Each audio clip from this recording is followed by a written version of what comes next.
Are you ready for a thrilling and rugged adventure complete with stunning forest scenery and adrenaline-pumping obstacles? Then Ross Creek, also known locally as Pistol Creek, is the place for you. But make sure you take seriously the advice of Trails Off-Road. Driver experience may help. And me, well, I had almost none of that. We had camped the night before with our friends Rowdy and Ashley at the S-Tree Campground. Rowdy and Ashley had to head home today, but we were headed to the Turkey Foot Campground to drop off our trailer, so we were ready to tackle Ross Creek, otherwise known as Pistol Creek. You can find the entrance to Ross Creek Road right off State Route 1209 at the border of Lee and Jackson counties in Kentucky. There's a small staging area right where 1209 meets Ross Creek Road, so make sure to take advantage of that to air down, because you're going to run into obstacles right away on this trail. That first hill with rocky obstacles is fairly significant. You'll lose several hundred feet in elevation over the first 1,500 feet of trail. This level 5 trail can be extremely popular, so be on the lookout for oncoming vehicles and side-by-sides.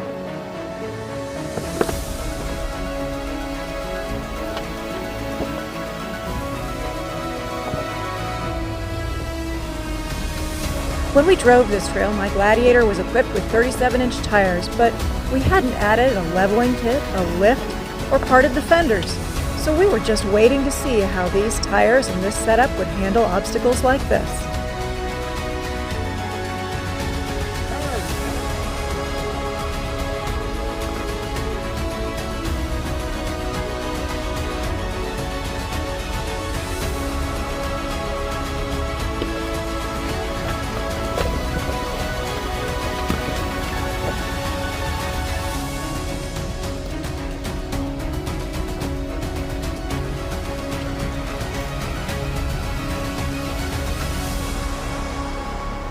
I was hopeful that once we finished that first rocky, steep incline down that hill, that this trail might get a little bit easier for a while. But Pistol Creek, it's not known for being easy. Though when I look back on this trail, this really was the easiest section we drove on all day. And in another half mile or so, I'd be wishing for more trail and obstacles like these.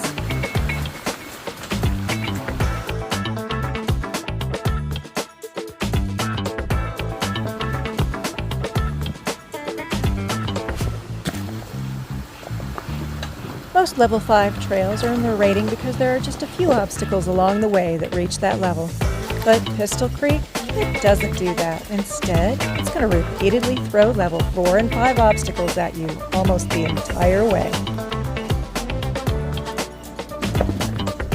And only occasionally, for maybe 100 feet at a time, you'll find some smooth and easy trail. See how tight that turn is for this JKU? And the Gladiator, it's over 3.5 feet longer. And in her current configuration, I knew very well I was going to have to watch all of those tight turns so I didn't damage my fenders.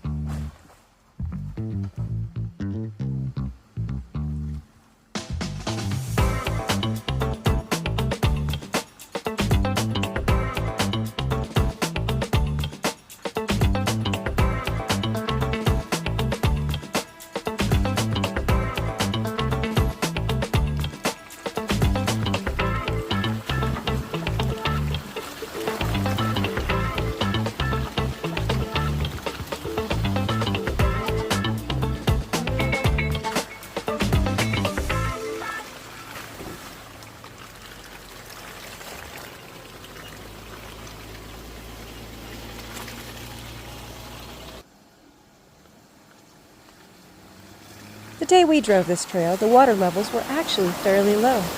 So just be aware that these mud holes, they can be significantly deeper.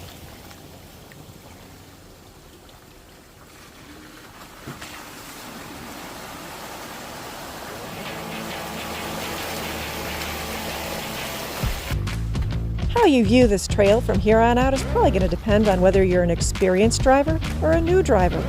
Experienced drivers are going to love these little obstacles, tight, twisting, narrowing trails with all the trees crowding in all around you, with repeated mud holes and small rock obstacles everywhere.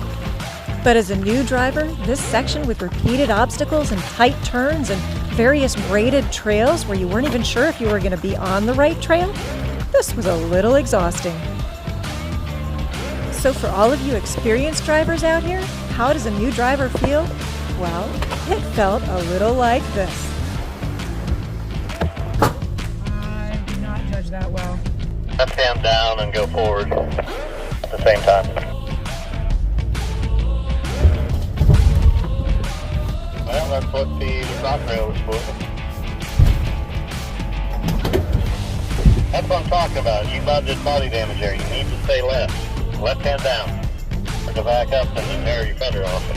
That's what I was just thinking, is I was trying to make that turn and I shouldn't have bothered. Yeah, it hit it, but it stayed on. You're hitting a tree right there with your right front. You cannot cut right just yet. Straighten up, straighten up. I'm going to hit this tree. I've got about 2 inches between me and the tree on the left. Alright, I'm going to have to come spot you because you cannot turn yet. Let me come look. You see the low arm? Yeah, that's coming down. That's sticking way down under your vehicle right now. So you're going to hit the body if you don't watch this. I need to look.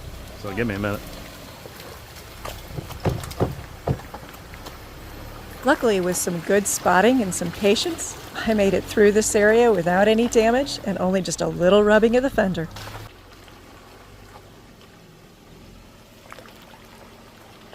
Now, I almost never have to give Bill any direction while he's driving because he knows exactly where his tires are. So in this case, it just helps to show you how tight this turn really was, even for the shorter vehicle. Stop! You gotta back up a little. There you go. Gotta go up a little on the back. You got it. The Pistol Creek Trail soon veers off to the right, with County Road 3017 jaunting strongly uphill to the left. And this particular beautiful creek crossing is what you'll find immediately after that split. New drivers, get ready to sweat a little bit as you drive up the slick and off-camber rock. Experienced drivers, just have fun and try not to laugh at the rest of us too much.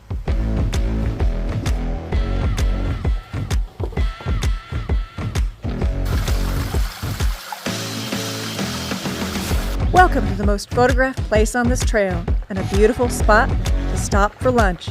One of the first places where the trees back away from the trail and give you just a little room to breathe. It was here that Bill gave me the choice between continuing up Pistol Creek or turning back to County Road 3017, which, well, looked a lot easier. And I decided I'd had enough practice on hard obstacles for the day, and I wanted to turn back and go up what looked like the easy drive.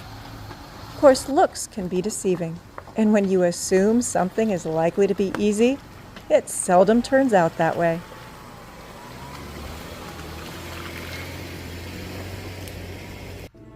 County Road 3017 started out innocuous enough, with a fairly steep incline that wasn't too challenging. But soon after that, that's when the trail closed in again, and the rocks became far more abundant.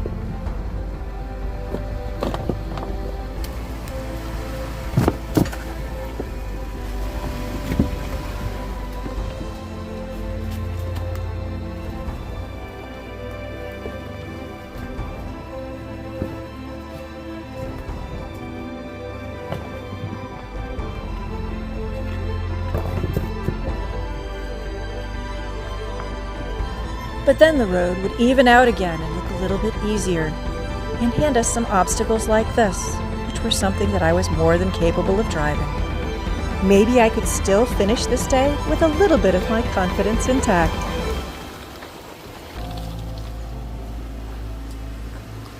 But then that track went and threw something at us that neither of us expected. An obstacle so much harder than anything else we'd seen today, I knew I wasn't going to be the one driving it. I'd remembered to start the video when Bill drove the Gladiator up this steep incline. This is where you'd see the orange Gladiator losing her taillight. Thankfully, it only damaged a couple of the internal brackets, and we were able to put that taillight back in place for the rest of our trip.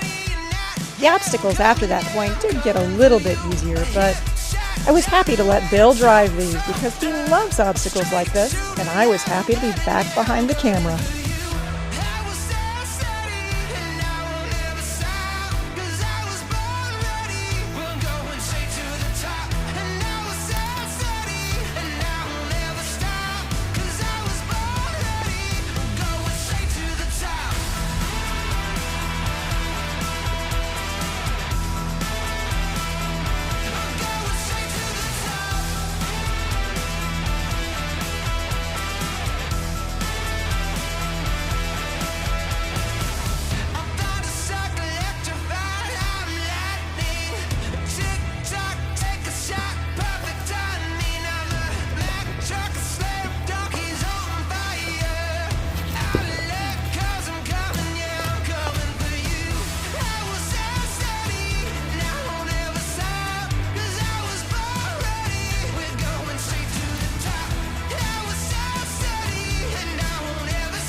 The obstacles we found after turning left on Barnes Buck were nothing to scoff at, but after what I'd been driving today, suddenly they didn't seem so impossible anymore.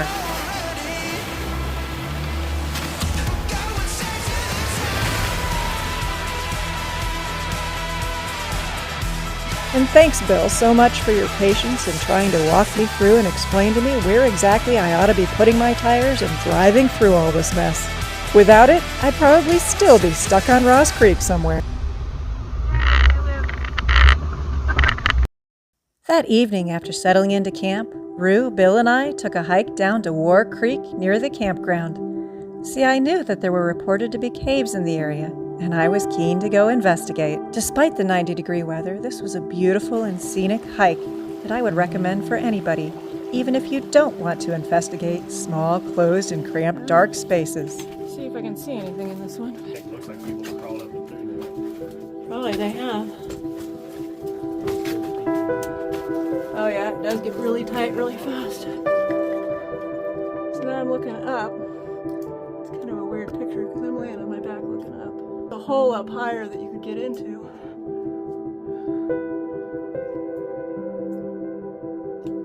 Pretty cool though. It's very dark. The only way it's not very dark is behind me, over that way. There it is. Alright, so I need to back down. This is the fun part because you gotta watch your head.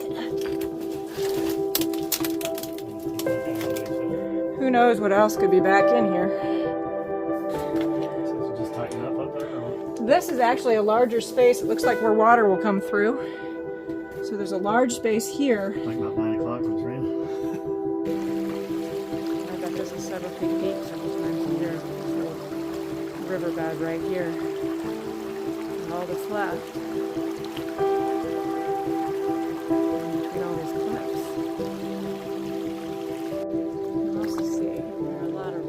Like this out here, but if I flip it up, it's not. So I'm not sure what the coloration is, but very, very bright green.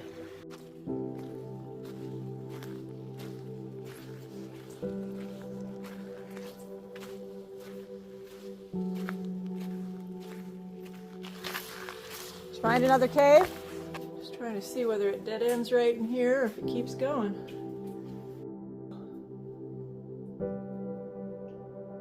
Some big spiders. There's a big chamber back here. You can't see it though because the lights we have are just not going to do it justice. So smooth up top.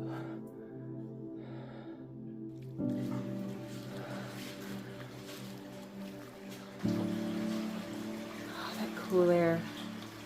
Like air conditioning on a 90-degree day. Yeah, it's definitely hard to say if there's anything back there, or if it's just a tumble of rock. Goes down and back up again. Pretty crazy. I know I say that a lot, but for me, that was the perfect way to end this day, to get ready for the adventure tomorrow.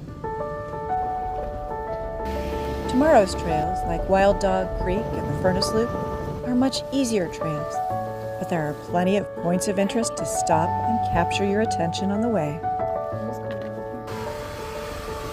So if you're interested in historic furnaces, scenic forest caves, and some easy trails, I hope you'll come back then and join us. But in the meantime, go out and find your own adventure.